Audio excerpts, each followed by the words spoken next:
Один человек проснулся рано для того, чтобы совершить утренний намаз в мечети.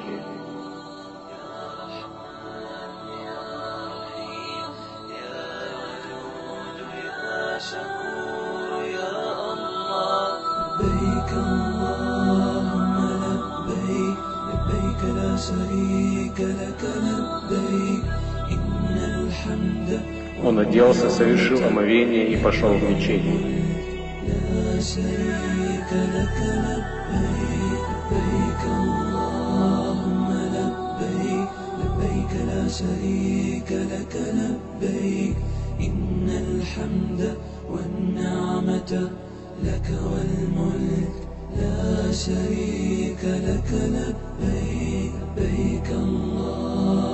Но по пути он упал и запачкал свою одежду. Тогда он смахнул грязь и повернул домой. Дома он сменил одежду, снова совершил омовение и отправился в мечеть. По дороге он опять упал на том же самом месте.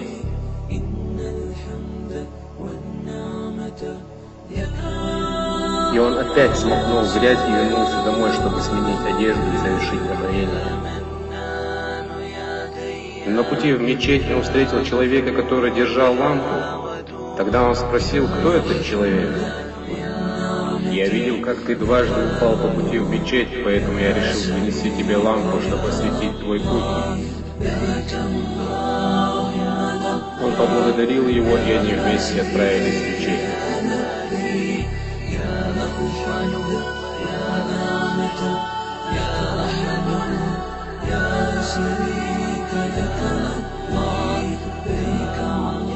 Он пригласил человека с лампой совершить утренний намаз вместе. Тот отказался. Почему человек с лампой не хочет молиться? «Я шайтан. Это из-за меня ты 2 раза падал и пачкал свою одежду. Когда ты вернулся домой, чтобы сменить одежду и снова пойти на молитву, Аллах простил все твои грехи. Тогда я заставил тебя упасть опять, но даже это не остановило тебя, и ты опять пошел в мечеть. Тогда Аллах простил грехи всех твоих домочадцев. Я испугался, что если ты упадешь еще раз, то Аллах простит грехи всех жителей твоей деревни. Тогда я проследил, чтобы ты дошел до мечети аккуратно.